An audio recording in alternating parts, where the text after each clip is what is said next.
Well, hello, everybody. And here we are with the continuation of interviews with an exorcist, the Gabriel Chronicle. And this is episode 10. And today, I'm not even clear the trajectory of our journey, but that's okay because Douglas has more than a few stories he can tell. But from what I recall from our last enterprise, that we were approaching his time at the Waldorf Institute of Teacher Training, and where he meet many significant figures in Waldorf education and became the protege of the leading figure within Waldorf education, Werner Glass. And Werner Glass is very interesting, a direct pupil of Walter Johannes Stein, the great Grail researcher and author of the 9th century world history in the light of the Holy Grail. And Werner also stayed with his uncle Norbert Glass in England, which is where Rudolf Steiner's brothers stayed during the war. And so it's a whole interesting cast of characters we're going to be moving into as we plumb the depths of Douglas Gabriel's journey into spiritual science. Douglas, how are you? Very good, John. Very good. Yes, it's wonderful to think about Werner and Rene Corrido and what was it? Traver Ravenscroft, wasn't his first name Traver? Who were all students of Walter Johannes Stein. We're going to talk a little bit about where at least a few of them worked, which was in England. But before I do, I would be very remiss if I didn't mention one of my most powerful spiritual teachers. And mind you, I've met, lots of amazing spiritual teachers, but I'd have to put this one right up there with the most influential on me. While I was still in the military in the NSA at Fort Devens, I met a command sergeant major. His name was John Williams. I don't think I've ever told you about John. John was, when I met him, it was incredible because I thought I'd met an enlightened being. As a matter of fact, I still believe he was an enlightened being. He had, he was in the NSA and he was a command sergeant major, is just about as high as you can go as an enlisted man. And when I met him, it was it. That was it. All time and space stopped. And we entered into some kind of crossing of the threshold. And every time we ever had a talk, I lost complete track of where I was, what time it was. Nothing else mattered except to just be there with him in the moment. And wherever we were, and we traveled quite a bit throughout New England together to go to very special places he wanted to show me, it was magical things would happen. And so he actually was the person who, in my opinion, went from being a very normal person on one day, and the next day he had the experience of enlightenment, the golden moment of illumination, because anyone who spoke to him would simply lose track of everything and just listen to him.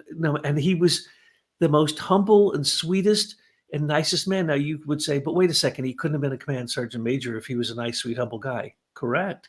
But at one moment, it's like a lightning bolt hit him sometime after his wife's death, and he became that way. And this is critical for me to explain how it was that I was able to go to different places and enter into the spirit of that place and the history of that place, literally as a living imagination, like a vision. And so when I traveled to England first, before I went to the continent, those things started happening in such a profound level because I had just been with John Williams again. I had actually traveled back to see him in New England a number of times. And right after that, then I decided, as we had talked about last time, that Spring Valley didn't have a place for me, that Adelphi University didn't have a place for me, that the Sacramento Fair Oaks Rudolf Steiner College didn't have a place for me. And so I had no other choice. I needed to now go to England. And my intent was to see if I could become a Christian community priest because of meeting people like Carl Stegman and John Hunter and other Christian community priests. I thought, well, maybe that's the thing for me. So I wanted to insert that because now I'm going to describe what happened when I went to England, but you might want to add something there. Well, I think that, yes, that's very interesting. You've mentioned his name before, but very, very brief. And of course, not as profoundly as you just did. I think to bring people up to steam a little bit, the rank Command Sergeant Major is really one of the most formidable ranks within the U.S. Army. If a general wants to find out what's really going on, he goes to the Command Sergeant Major, just so you know. That is exactly right.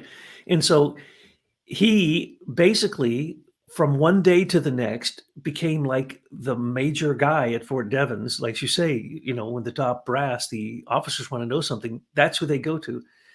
So he had come across me because of some strange things I was involved with there. And I met him and I'm like, holy moly, I've never met anyone like you before.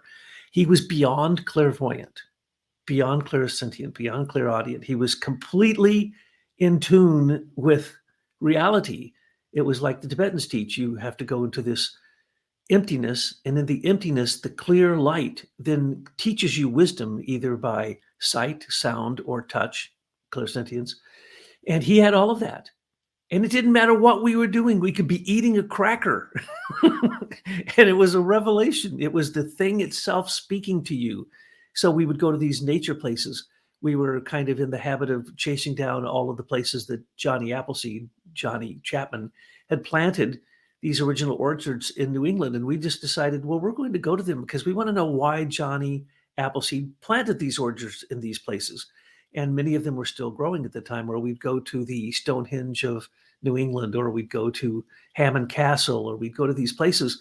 And then he would take me there, and then he'd just look at me with this smile that was absolutely, it was a smile that was born out of tremendous suffering, but it was also like bliss. It was like what they describe in Tibetan Buddhism, true bliss. And so he'd stand there and watch me and watch my reaction as I would go into this condition, because when you're standing next to somebody and you're a clairvoyant, you can do what they do. You just mimic them, right? You just do what they do. And so we'd get to these places, and then he would just stand there and watch me just to see what my reaction would be. And then I'd say, John, are you seeing this? He'd go, yes, I am. I said, I didn't know Hemingway literally lived in that house out there. How did we know? How did I know that? I didn't know that. So when we're at Hammond Castle, we're looking out there and I'm going, Hemingway wrote The Wreck of the Hesperides right there in that house. And he goes, yes, he did. We didn't know that, but because we got there, we would be able to figure out this stuff just by simply opening ourselves to the spirit. So anyway, I love the guy tremendously, and went back to visit him a number of times. But it was out of that impulse that I decided, well, I've never been to Europe, and I might want to be a Christian community priest, or I'll go to Emerson College, where there is a place that trains people in anthroposophy and Waldorf education. And so I made a list of what I was going to do. Well, as I discussed before, I liked these radionics machines. I liked playing with them. So I made a list. I was going to go to Shalesbrook to look into being Christian community priest, go to Emerson and meet Francis Edmonds, go to London and hang out with my friend Uli Babal, who was the head of the anthroposophic, what was it called? It was called Rudolf Steiner Press in London, right in the major center for anthroposophy in London. And I had been reading for a long time and thought that I might fit in with the thing called the Society for Psychical Research, because I'd been reading their journal and reading another journal, strangely enough, by W.T. Stead called Borderland Science, which is very spurious, crazy stuff.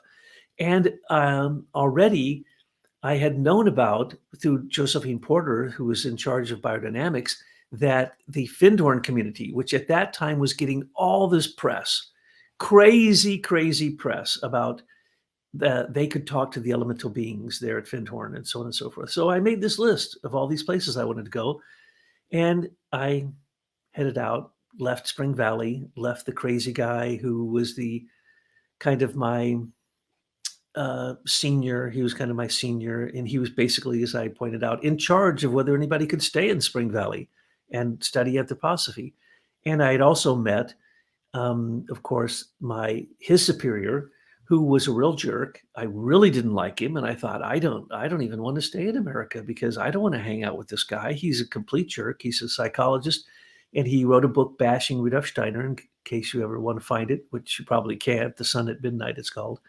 I don't like to mention his name because he has a family, and I don't like to mention the name of the guy who was the Jesuit who was actually in charge of Hungry Hollow. So I wanted to get away from them. So here, I've been kicked out of or didn't feel comfortable with all these different places, from the priesthood, being, studying as an exorcist, to college, to the military, to, these places, anthroposophical places in America. So I headed to England. But before I did, I got a what's called a Eurail pass, a 6-month Eurail pass. I got my international license to ride a motorcycle, and my international youth hostel card.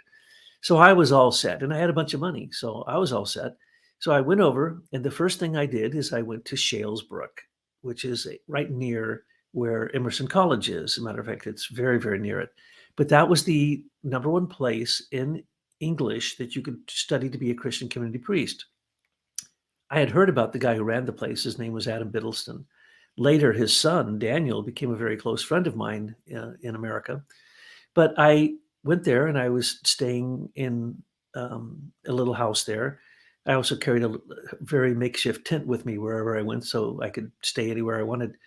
But I was staying there and working on the property because I was told Adam Biddleston, the head Christian community priest in Britain, in the English-speaking world, was sick, and he wouldn't see anybody. And I'm like, oh, okay, I can understand that. So I waited a little while, and he kept always saying, no, I can't see you. Can't see this person. I can't see him. So I went over to Emerson College, and there a very strange thing happened. The founder of Emerson College, which was an anthroposophical training center, it was kind of like a college of sorts. They called it a college. So Francis Edmonds had founded it. Well, I get over there, and I find out that he has just kind of been pushed back out from running the whole place. There was 150, 200 students came there every year. They studied everything. It was a beautiful place, beautiful in every way. I love the place. But he had just recently done exactly what John Gardner had done at Adelphi. A young man showed up. It's strange that they never have the young man's name, whether it was at Adelphi or at Sacramento, in Denver. This happened. It happened now at Emerson. So the young man showed up, and he was completely clairvoyant. And so Francis Edmonds, who was an anthroposophist, believed that this guy was clairvoyant, and so he would take his advice. He actually became kind of like a follower of this young man, and he called him Gideon of the White Fountain. He didn't call him his real name. I don't know why. And strangely enough, in all these cases, they all wore white. All white. Okay, the second you see somebody wearing all white who is a clairvoyant, you usually can expect some serious trouble in the anthroposophic community. So I'm talking with Francis Edmonds, and I found out, of course, that my GI Bill wouldn't pay for me to go to college there because it was outside of America. So that's the way I was planning to do a BA or a master's in Waldorf education or something like that. So I found out that that wasn't going to fit. And then he basically tells me this story, that as soon as he started listening to Gideon of the White Fountain, others heard about it because he was bragging about, oh my goodness, after all my years, I finally found someone who has the clairvoyant results of anthroposophy, because this young man supposedly was astute in anthroposophy, could just quote anything from Steiner from memory, tell you the lecture cycle it came from, and so on and so forth. Same thing as with the young man at Adelphi and the one in Denver. Somehow they had an amazing capacity for anthroposophy. And so Francis Edmonds says to me, look, I have practically been kicked out of the Anthroposophical Society because of my association with this young man. So you really don't want to tell anybody that, because I told him the honest truth, I'm a Jesuit associate. I was born this way. So they call that atavistic clairvoyance, right? The natural clairvoyance of the past, kind of like a group soul kind of clairvoyance going into this collective unconscious or whatever. And so they said, the anthroposophers would say, that is horrible. You can't allow that. That is the opposite. You have to kick those people out of the community. You cannot use their clairvoyance to arrive at solutions to your problems. And so he basically told me it wouldn't work me going to Emerson College, as well as I was another one of these clairvoyants. And obviously, if I let this be known to people like Gideon did, then Francis Edmonds was going to be pushed completely out of the scene and not even run Emerson College anymore. So I realized that certainly isn't where I was supposed to go. And then I go back to Shalesbrook. I'm still hanging out at Shalesbrook, waiting to get my appointment. The appointment, what I wanted to do is say, yes, I accept you in the program. That's really what I was expecting. So I stayed there. They had a tremendous library, just like at Emerson. So I stayed there for some weeks, just kept reading these books. Finally, he's going to have, Adam Biddleston's going to have a meeting with me. So I go up, he's in his bed, he's sick. I'm not sure what he was sick with because he lived years and years after that. And I had read his book and I'd read Francis Edmonds' book. They both had a book or two out at that time. And so I'm sitting here talking to him and he goes, he is clairvoyant, okay? And this is the amazing thing. He's slightly clairvoyant, but he immediately, I didn't want to tell him the whole truth, nothing but the truth, right? Because every time I did, they'd say, you can't stay here, get out. That's very nice, leave. So I tell him, I want, this, I tell him a little of my history with the Jesuits and blah, blah, blah, but I don't mention anything about clairvoyance. And he goes, well, look, I can tell by looking at you that this isn't going to work. And I'm like, what are you talking about? It's not going to work. I think I'm the perfect candidate for this. And he says, no, because you have developed some type of clairvoyance. I can see that. And I'm like, oh boy, here we go. And he says, clairvoyance has no place in the Christian community at all, and certainly not as a priest. And I'm thinking, wait, Steiner founded the Christian community. He was clairvoyant. He gave you your 7 sacraments renewed and blah, blah, blah, blah, blah. So I'm thinking in my mind, this is completely nuts. How many times is this going to happen? And so he basically only had like a few minute meeting with me. He clearly said, no, he absolutely wouldn't accept me because I'm clairvoyant and because it has no place in the Christian community. So I can't tell you my disappointment. So I go into London and I visit my friend Uli Babel. You probably remember him. He was the head of the, printing the books, back in the 70s, mid 70s, late 70s.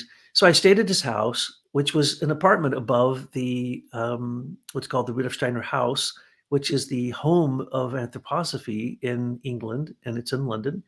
So I stayed there and had access to some great manuscripts and some works that he was getting ready to print, and became a very fast friend of his. And I don't know how, I can't remember now how we became such good friends, but I got invited to hear the inside track of what was going to be printed, who was being printed, who's the up and coming writers, so on and so forth.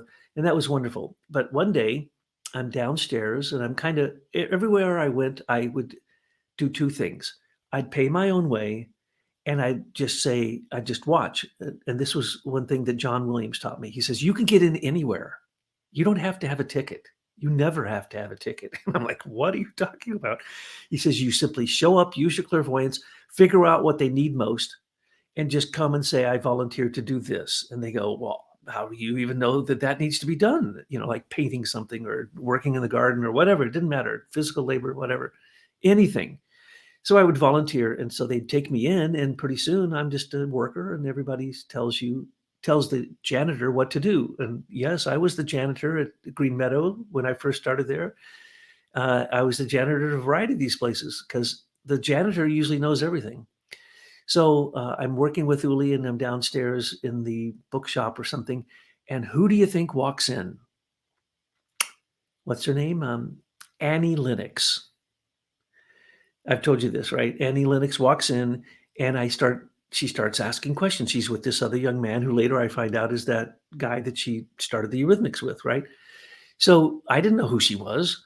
She says her name was Annie. That's all I knew. And she looked different than most other people, as you full well know. So we start talking. I give her the rap on Steiner, blah, blah, blah. And then she hears some music in the other room. She goes, what's going on in there? I said, oh, come on. This is great. They're practicing eurythmy for a performance that's coming up. Come on, I can sneak you in here. So we go into the auditorium, we sit in the back. She witnesses this. We come out. I explain to her eurythmy came from the Greeks, and the whole history of it. And Steiner created this form of visual, being able to make music and speech visible. And so she goes, eurythmy. I love it. What a great name for a band. She named her band the Eurythmics, right? And so that was just a funny moment. But there was always things like that happening. And I'd show up and things would either be, they had just exploded, they would explode, or they would go into hyper mode or whatever. And it had nothing to do with me. It just that the timing was just kind of strange. So when I was in London, I had already put on my list to go to to Oxford and to Cambridge. Cambridge was where the Society for Psychical Research was. And I went there because I thought, well, maybe I can fit in here. I'm just some kind of strange mutant psychic, atavistic, I don't know, whatever they want to call it, but I'd read their stuff and thought it was interesting. And I go there and I'm hanging out and I'm saying, well, who's the cool dudes now? Who's the cool dudettes? Who are the best psychics you got? And they're going, well, we don't have any. You don't have any? You've been in existence since 1882 and you're telling me I came over here to kind of meet other psychics and you're telling me you don't really have any? He says, well, we have some people who have some skills, but and then I started looking at their latest journals and really, they talked about paranormal this and that and parapsychology, but technically they really didn't have anybody. So I left there with greatly discouraged. I also met Dr. Eva Frommer there, and she's the one who I talked her into. Uli had told me about her. So I went to her asking her about these tumors on my body, got an appointment with her, and we became fast friends, had these talks. And finally she says, I'm not going to be around much longer. What do you think I should do with all this money I have? Why do you have money? She inherited a huge amount of money. She was a doctor. So I said, well, you just got to print Steiner books. That's all. So she actually, from that moment on, you'll see in many, many of the books, a thank you to Dr. Frommer, Eva Frommer. And I had convinced her, and Uli was so thrilled that I convinced her to invest in printing a lot of books. Then I went to Oxford, and that's where the Delaware laboratories were. As I mentioned before, that's where one of my favorite teachers, Dr. Douglas Baker, was the theoretician behind the Delaware laboratories. Well, I wanted to play with the devices. So I get in there, and here's the Albert Abrams devices. Here's Ruth Drown's own radionics boxes. Here is the looking glass machine or the time machine and all this stuff. And I'm like, this is fantastic. Finally, I found my home. This could be it. Even though, remember, these are the moral machines that Rudolf Steiner said would take morality of the person using it, or it wouldn't work. Well, guess what? Not a single person there could work the machines. Not a one. And I'm thinking, this is crazy. I'd experienced this with Peter Kelly, but I assumed that at Delaware Laboratory, of course, there's going to be some psychics who can run these machines. So because I said to them, oh, well, here, let me show you that I can run your time machine, and we'll take a picture of whatever you want, And so I showed them blah, blah, what I'd been trained by Douglas Baker and others and demonstrated this to them. And so they gave me carte blanche to play with all these machines, even Albert Abrams machines, which were really bizarre machines. I couldn't get some of them to work. But all the Delaware machines were just like putty in my hands. I just loved it. But in the end, Oxford thought it was a museum and they didn't want anybody to continue the work. So again, I'm like, holy moly, am I ever going to find any place that doesn't either kick me out, dislike me, or literally have no use for what it is that they say is their mission statement? I go there, I'm trying to help them do what they say they do, right? No one's interested. Well, I guess that makes you a transitional figure. I had an interesting conversation with an individual who knew Ruth Drown, who was really a an effective practitioner of that Delaware type technology was John Davy, who ran Emerson College. And he was a very interesting figure. I once asked him if he was clairvoyant. He said, "Oh, no, too much clay."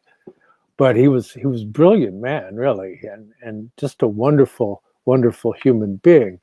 I remember one time he came by the Mayflower, the bookstore, and he's looking around, and he pulls down a volume of Nikola Tesla's work, and he's looking at it. And I walk up to him and I say, "Well, that kind of reminds me of Rudolf Steiner talking about angelic and even archangelic beings working through human beings in ancient Atlantis." And he looks up and he says, "Yes, a dark one." John Davy was there at Emerson, as you pointed out. He was one of the directors. And he had the bushiest eyebrows of anybody I've ever seen. I'd always say to him, you really should get those eyebrows trimmed. No, I'm not going to trim them, Doug. Now, strangely enough, his daughter, ended up, he sent her to Detroit Waldorf School, and I taught his daughter. How strange is that? Why would John Davy, who was a graduate of Michael Hall, by the way, I went to Michael Hall, the first Waldorf school in Britain, and he had been a graduate of that. And of course, he was a science writer, wasn't he, for the London Post or something? He's a very famous person, and his dad was a very famous person, but he was absolutely the most loving person you could ever imagine. I remember when I first met him, he's like, we talked for a couple of minutes. He goes, "I can see that this conversation needs quite a bit more time. Let's go have tea at my house." So we walked over to his house, and actually I met his daughter when she was very small. And then she only came to America to go to school for like junior high or something, I forget. So I was one of her teachers. But then John Davy, of course, came to the Waldorf Institute. And that's, when he met you at the Mayflower. And he was considered to be one of the top dogs, great writer, also had written some books, which I had read. And he was also of the same opinion when I said, "Well, but Francis Edmonds told me I can't stay." And he goes, "This is a very bad time for a person like you to be here." Because they were looking for Gideon. I think they wanted to string him up, literally, because he had destroyed the place. It had exploded, and like a bunch of the students said, "We're not staying because Francis Edmonds is following an atavistic." Is it atavistic or atavistic? Yeah, atavistic. That's what I always say. Someone corrected me the other day, saying, Well, they "No." say atavistic too. I guess it's potato. Yeah, it could be the British form of it, Yeah. So anyway, he said, "No, this isn't a good place for you to stay." I'm like, this is a real bummer to me, John. He goes, "Look, Douglas, when you say that anthroposophy was created as a school to train clairvoyance, if you say that out loud to an anthroposophist, their head will explode." He didn't use those words, but pretty much the same thing. He said, "No, you can't say that. You can't say that. Anthroposophists believe that if you ever had a clairvoyant moment, if you tell another person, you destroy your ability to ever have another clairvoyant moment." It's like, oh, good heavens. These people are, obviously very prejudiced against atavistic clairvoyance. But what happens if the clairvoyance is because of somebody's karma? Did anybody in anthroposophical circles ever think of that? And he's like, "No, they don't believe that can happen." I said, "Well, it happened with Rudolf Steiner. He was born clairvoyant, and then he taught everyone how to become a clairvoyant because he already knew the path. And it was because of his karma, as Thomas Aquinas and Aristotle and so on." And he says, that isn't going to wash with anthroposophists. Well, yeah, let's contextualize this a little bit further, because when Rudolf Steiner was around 7 years old, his aunt, as a like a spirit form ghost, came through the wall and informed him that she had passed away. And later on that day, he found out from his parents that that was the truth. And so, yes, he was clairvoyant, but he kept it to himself. And until he ran into Felix Kogutsky on the train to Vienna, the herb gatherer. He hadn't run into anybody that was capable of seeing the things that he could see. But then he did go to school in Vienna, and he spent a lot of time carousing the imperial. It's like a pub. It's where they all used to congregate. And when he was an editor of a literary journal, and during that time, he actually got into drinking alcohol, and he ended up eliminating that inherited clairvoyance. And then the book, The Philosophy of Freedom, is actually the means by which he regained his ability of clairvoyance. So it becomes questionable at this point whether or not you would classify Rudolf Steiner as an atavistic clairvoyance, because he eliminated it through his alcohol use in Vienna. But I know within the Catholic Church, they are very much prone to recognize people that are born clairvoyant. And so it's a very controversial issue, and it's very unsettling to some people. I guess some people don't like to know that they put in all this work and they're meeting somebody who got a result and they didn't. Well, that is how I think exactly what it's about. It's about a hypocrisy, and it's about jealousy, and it's about misunderstanding what it is that they think they're trying to move towards. But yes, Rudolf Steiner lived at the Sprecht House, which was a house in Vienna where Chopin and all kinds of fantastic musicians came and played music there every Sunday. And he was the tutor for the children. And, we've talked about that before. But Fred Paddock had run across some letters. Fred Paddock, the head of the Lending Library in New York and one of the great anthroposophists, had come across these letters written by, I believe, one of the Sprechts, it was Mr. Sprecht, who said, darn that Rudy, he came in again drunk last night and left his cigar butts on the floor. So he was a cigar smoking, and he smoked a pipe until long into his life. And he drank like a lot in those days. He even was noted to come home drunk.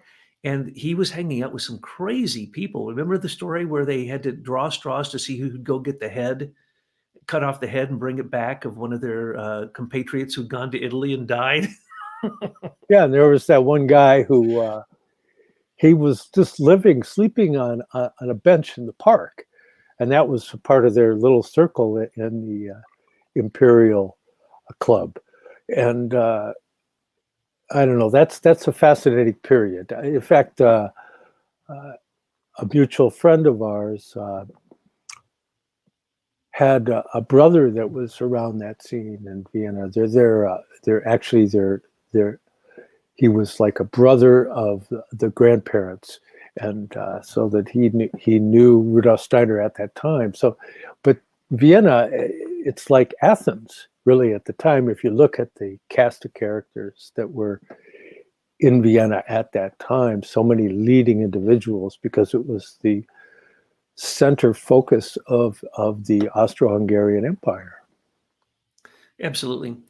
Now, on my list of things I was going to do in Britain was going to, I don't know which one I should tell first. Probably the first one, because I think I went there first, to Glastonbury. So I went to Glastonbury, and I'd read this book called The Drama of the Lost Disciples, which says that Joseph of Arimathea and Longinus, who was the centurion who stabbed the side of Christ with the spear, came across to Marseille in France, and then came across Europe, and then went to England and went to Glastonbury, and there they lived out the last years of their life.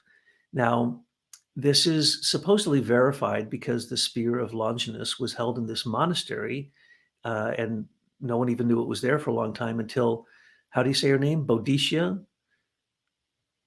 Boudica. Boudica. So she was this female, I guess you'd call it Celt, Briton, and she warred against the Romans and actually beat them back out of London, and she never lost a single battle.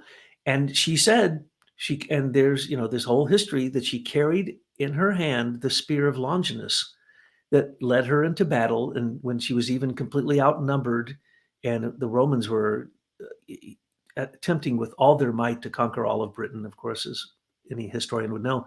So she actually beat them back and won London back for the Britons, and she went to this monastery, borrowed this spear, and when she was done, she took it back there. Now, this spear was supposedly ended up with the Holy Grail at Glastonbury.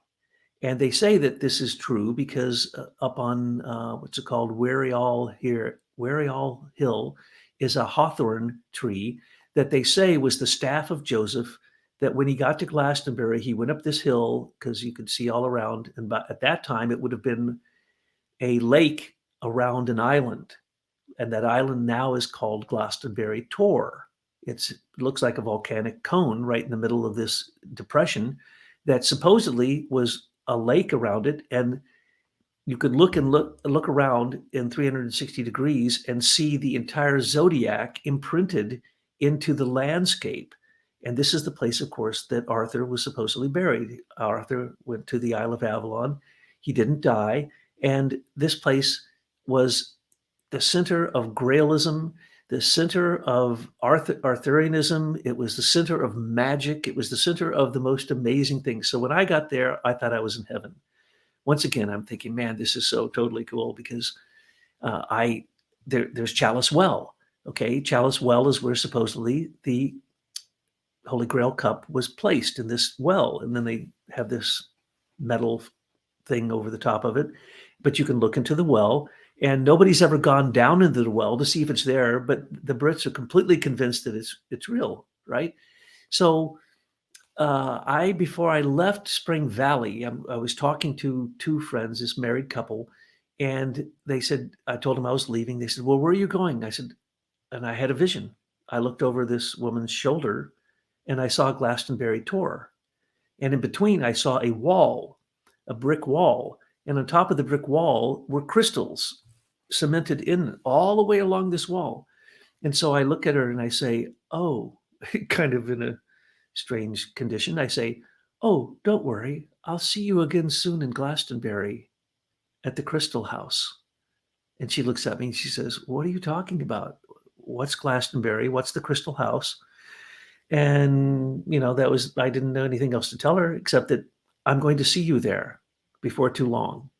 Well, by the time I got there, they had picked up and moved there, and they, strangely enough, the most sacred house in all of Glastonbury is called the Crystal House, or the Crystal Well House, because there was a well there that came from these two streams that came out of the Tor.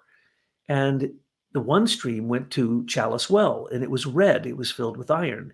The other stream was crystal clear. It was like a magnesium spring. And so this spring came up on their property. They moved there and they got that house. And so I show up there and I'm walking along and I see this house that I saw in the vision. It's got the crystals there on the wall. And I go, and it has a sign, Crystal House. I'm like, oh, come on, you got to be kidding.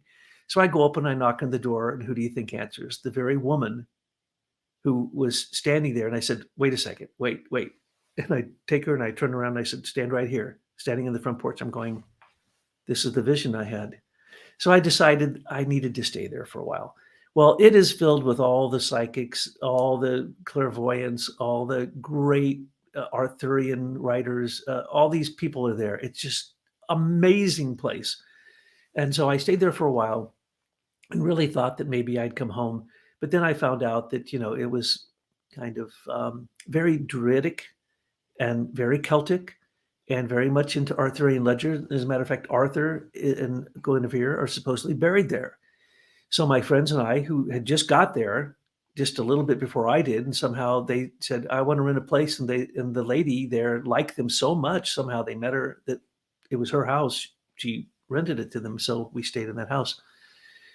And so we basically would go over to Glastonbury, where the ancient ruins of what was considered to be the first church in all of Christendom. As a matter of fact, the in some of the first Christian meetings, councils, it's the first bishop of Glastonbury is always he was like, that's the guy. He's the oldest church.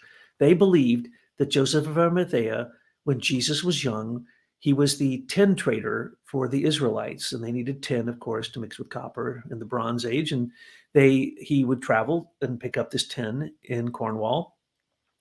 And supposedly he brought Jesus with him once, because Joseph of Arimathea was supposedly the uncle of Jesus. And he supposedly, Jesus did, built what was called a wattle house. In other words, kind of sticks. So he built a house out of sticks, and he built an altar there. And they say that's the reason why the Holy Grail, which Joseph of Arimathea had possession of, and the Spear of Longinus had to come there. First, the Spear of Longinus had to create a Christian nation, and the chalice was there because it made it holy. Well, I'm not even going to tell you the experiences I had there because you wouldn't believe them. Okay. But there were witnesses to this. Even thinking about it, let's just say let's call it a vision. Let's say I had a vision where I saw this wattle house, and I actually believed that Jesus had come there as a child. And so in Glastonbury, they have all these crazy books on these topics. So I'm reading these books, and they're saying, this place and this place and this place were all named because that's where Jesus traveled. And wherever he traveled, he affected the common people so much that they literally changed the name of the town to name it after him. So there's a whole bunch of a dozen places named after Jesus, or Jesus being there. And so I started to really wonder if any of that was true. So then I became kind of obsessed, because I had read Traver Ravenscroft's book on the Spear of Destiny early on when it first came out, and it had mentioned the Spear of Longinus, which is really the spearhead of Maurice, and that it was supposedly the spear that stabbed the side of Christ, and it was held in great reverence by all of the Germanic kings from Pippin the Elder to Charlemagne down through numerous other Germanic or Frankish kings there at Aachen, which was his cathedral, Charlemagne's cathedral. So I became kind of a bit obsessed with that. And so I started looking into all of these things. And then as I was traveling there, I had remembered that Rudolf Steiner said that King Arthur's court was really in Tintagel. I don't know. Do I pronounce that right? Tinnagel? Yes, it's Tintagel. Tintagel. So I went to Tintagel, and the first night that I was there, I went across this causeway, which is described. It goes out to an island, and the causeway is very thin. And just as the descriptions say, that one man could defend it, because only one person could pass on this bridge at a time. Now they have a big bridge there. They knocked down the old one, which was a natural formation, and put a bridge, and they knocked down the wall. So I went across this bridge, came up to this wall, and said, well, I'm not going to be held back from this. I climbed the wall, jumped in, and I went out, and I could feel that, and I tuned into it. I could feel that this was an old these were some Celtic ruins, but there were also the ruins of a castle that was much, much newer, not so old. And so I decided to spend the night there to see if it's true and see if I can get an impression. So I'm spending the night there. In the middle of the night, pitch black, I hear all this commotion, flutes playing, lutes singing. And I look up, and here is a procession of people with torches going towards a church that I could see far off and across the water on the land, which I hadn't noticed before. And so I'm freaking out. It's like, 2 a.m. or something. And I'm going, what is this? So I go back, I climb over the wall, go down to this thing. Nobody's there. I had imagined it. It was a vision or something. I don't know. I was perfectly awake when it happened. I was convinced it was real. I go there and I say, oh, this is really strange. It was like I knew they were going in to see the Grail, or it had something to do with a Grail or a chalice sitting on this altar. So I remember from the Grail stories, you just have to lay your head against the temple, against the church that the Grail is in. So I was often in the habit of doing this. I would sleep against one of these things. And while I'm asleep, I would get dreams or whatever you want to call them. So I went to sleep against this thing and had this incredible vision of the debate of which is the Grail. And so I put that in the Indiana Jones movie, those are stories I helped Kathleen Kennedy write, all of the Indiana Jones movies. And the one about the Grail, where the knight is there and he's sleeping and he's there to protect it, but only somebody who's moral can cross over to this cave that he's in. So that whole thing was actually from that vision that I had. And that's the reason I said there has to be. You can mess up the story and put a bunch of Nazis in it, Kathleen, you and Spielberg, you and Lucas, but the deal is you have to have it as a choice.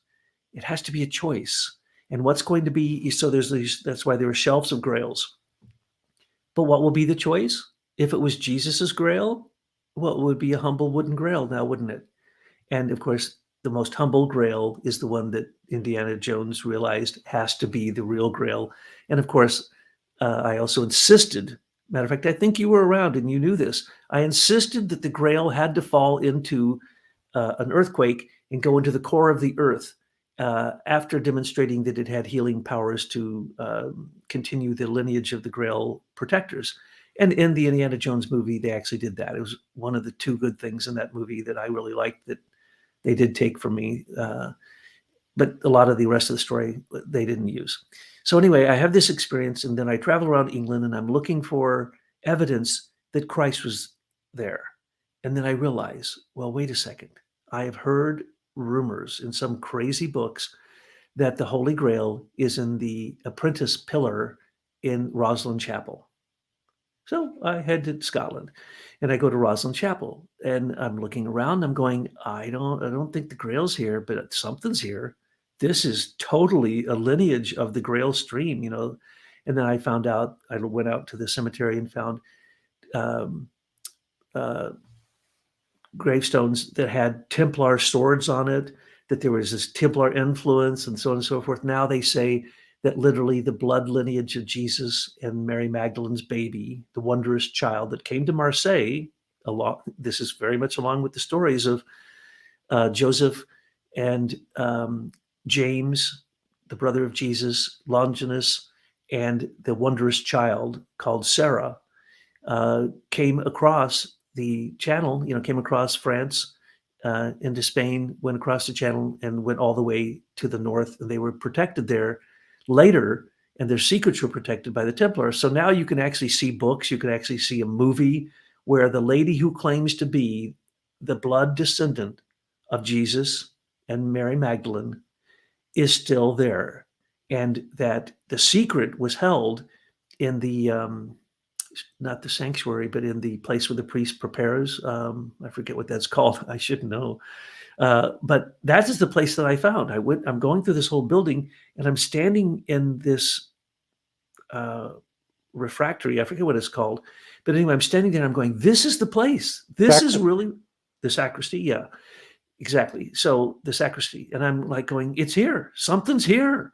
Later, many, many years later, in a movie, they show this lady and they say that she's the blood lineage. And then they say the secrets were kept here. And then they go in the church, they pull up a stone on the floor, and they say, this is where it was hidden. It was never in the apprentice pillar. And they say that the Grail is really the blood of this woman, but that the proof of it was inside of this. So I'd gone there, and that completely did not satisfy me. Okay. That definitely didn't satisfy me, but I thought I was on the trail. So then I became very concerned with following that trail. So when I started making plans to go to the continent, I put on the list all kinds of places that would possibly give me some indications of whether or not this spear of destiny or this spear of Longinus, spear of Maurice, was real or not. And so probably more about Rosalind and that whole lineage of the St. Clairs and the Stuarts and all the Templars and all that than probably anybody else I know. But to me, it was just like I was using John Williams' trick of going there, going into this empty space, and then letting it fill me, and then seeing if I could find substantiation of that in the outside world. Yeah, that's Rosalind Chapel is really the crowning achievement. It's unfinished, but it's the crowning achievement of Gothic literature. And if you study the history of Gothic literature, then you will know that it was being built in the same time frame that the Knights Templar were active. And when Philip le Bel, the French king, burned Jacques de Molay at the stake, that was the end of the Gothic period. But the Sinclair family were the that was their estate, where Rosalind Chapel exists. And it's interesting because in the carvings at Rosalind Chapel are corn and things that can only be found in the New World. And there's the legendary stories of Prince Henry Sinclair traveling to North America and coming back, and that he had received the information regarding the Viking voyages over to Vinland, over to North America. And so there's a great many stories around there. There's quite a catch of books that are still in possession of the Sinclair family. I've known a few people from that family. It's very interesting. They were the ancestral heads of the Freemasonic order in Scotland. Once it became a blood lineage within Freemasonry, and so there is definitely a great deal of associations there. But the whole claim regarding the Jesus bloodline and all of that, actually, Queen Victoria laid claim to be in that bloodline, but that's of course extremely controversial, and Rudolf Steiner never said anything to that effect, so that we should make that perfectly clear. But for people that want to fill in some of the blanks on the story, there's a book by Isabel Wyatt and Margaret Bennell from Round Table to Grail Castle, 12 Studies in Arthurian and Grail Literature in the Light of Anthroposophy. And so that's a wonderful book, and that inspired all of us. It has these reproductions of pre-Raphaelite Arthurian motifs on the dust jacket and inside the covers, and it came out in 1979, which was right in our heyday at the Mayflower, and so that was a big push for us. But when you get into Glastonbury, you have to mention Wesley Tudor Pole, who actually had a stronger claim to the throne of England than any of the kings that have existed for the longest period of time. But it was Wesley Tudor Pole that had he set up that program during World War II of a moment of silence on British radio, where everybody would just be silent for a moment in memory of the fallen in battle. And he was a really interesting character. He was in the Directorate of Military Intelligence in the Middle East and was dealing with the Ottoman challenge at that time. And so he's very much tied into so much that went on, but he ended up being the person who created a foundation, preserving the Chalice Well and Bride's Mound in Glastonbury, England. So that there is so much swirling around Glastonbury. It really still to this day is a center for all things metaphysical. Absolutely. Absolutely. Yeah, I think of all the places I've ever been that I thought I could really live, Glastonbury was number one. But you see, I know that Rudolf Steiner had said that there are no relics that date back to the time of Christ that we have in the modern world. And so I was trying to see what was the deal with these relics. Not long ago, about a year or two ago, we wrote a book called The Queens of the Grail, where we follow the Grail maidens who were at all of the springs, and the springs throughout Ireland, Scotland, Wales, England, all the way throughout Western Europe, all the way into Russia. At every spring, there would be a woman with a golden chalice that would give you whatever it is that you needed. In other words, the exact description of the Grail, and of course the Grail was handled by, what's her name? Réponse de Sion. Oh yes, Wells Cathedral. Then of course I know of Wells, and I've been to Wells Cathedral. And so my interest was also finding out if any of this was true.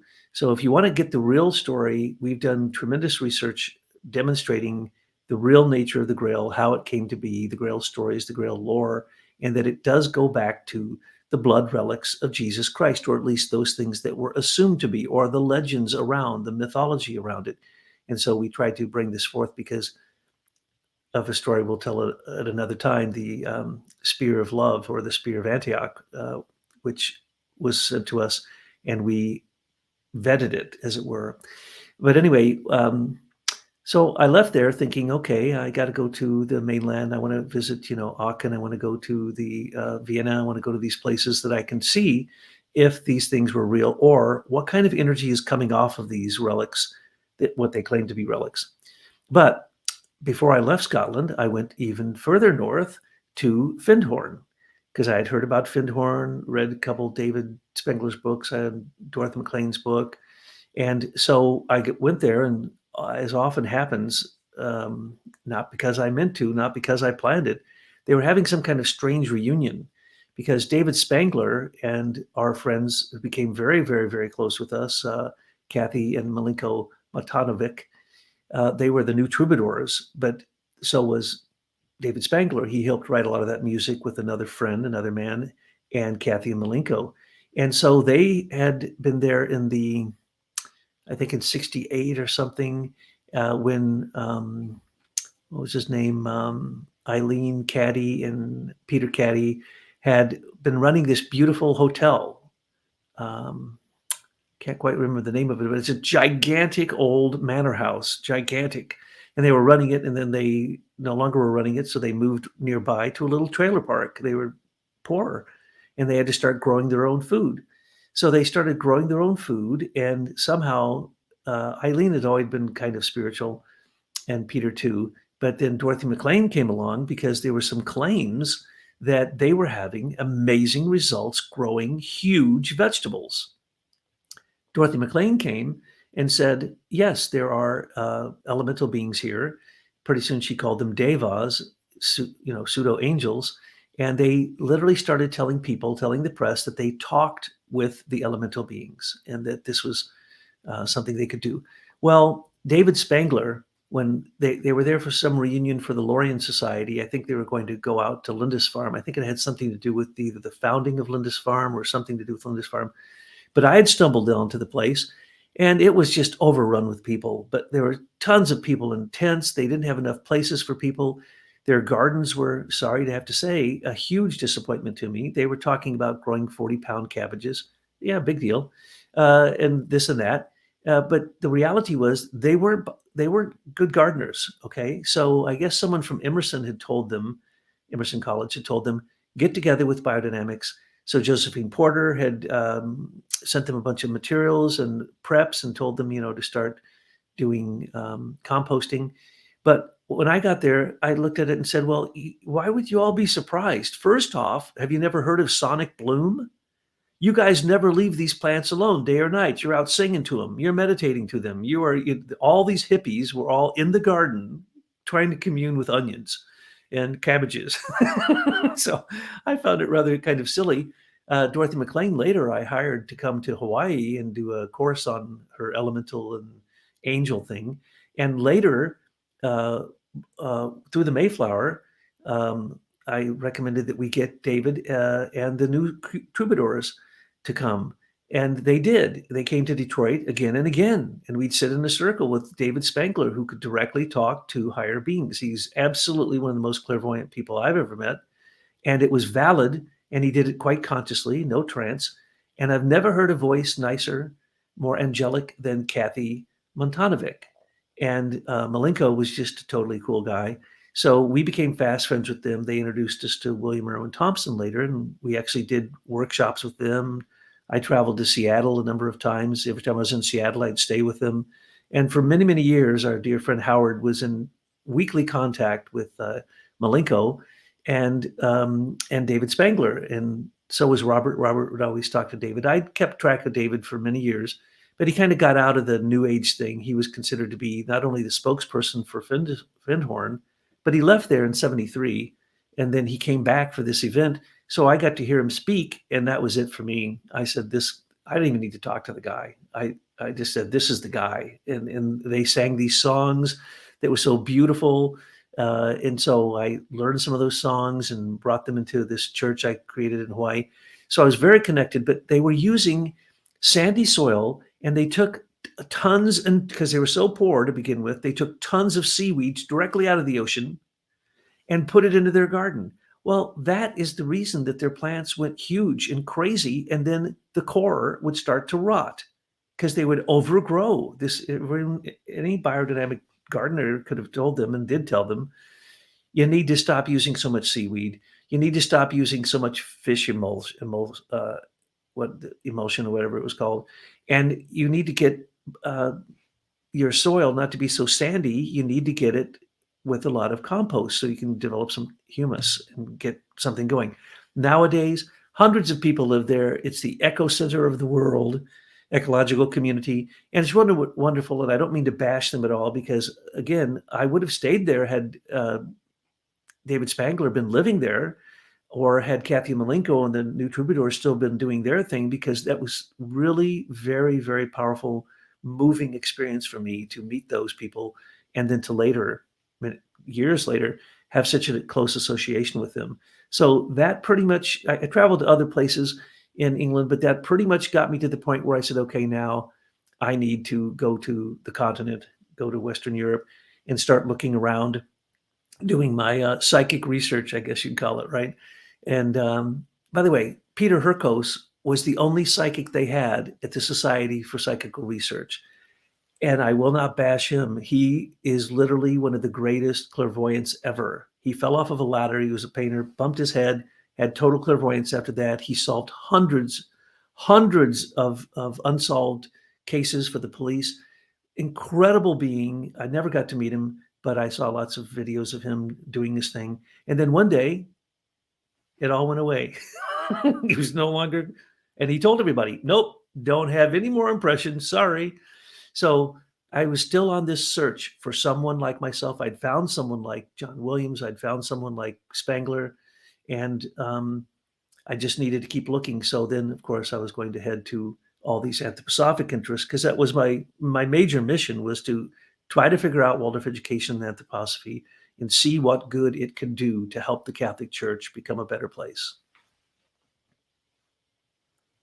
Yeah, so I mean, there's a lot to unpack as far as the what you just revealed to us, and so I think we're going to have to revisit this and deal with it in more detail regarding our friendship with David Spangler and Malenko and Kathy Matanovic and Peter Caddy and Dorothy McLean. She was marvelous. She kind of reminded me of Ariel, but Dorothy McLean was actually a disciple of Hazrat Inayat Khan, a direct disciple of the father of Pirvalak Khan, that friend of ours and head of the Sufi order in the West. Very interesting character. So there's all these people from all these various traditions all converging in Scotland near the Firth of Moray, up not far from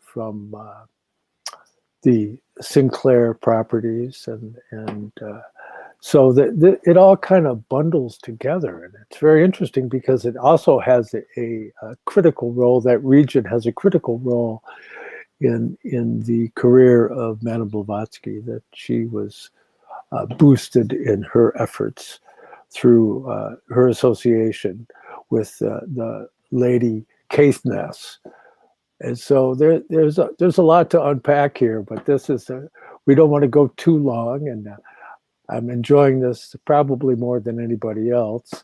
It's fun reminiscing and uncovering more details regarding my remarkable friend, Douglas Gabriel. And so I'm looking forward to our next episode, and I want to thank you all for stopping by. Thank you, John.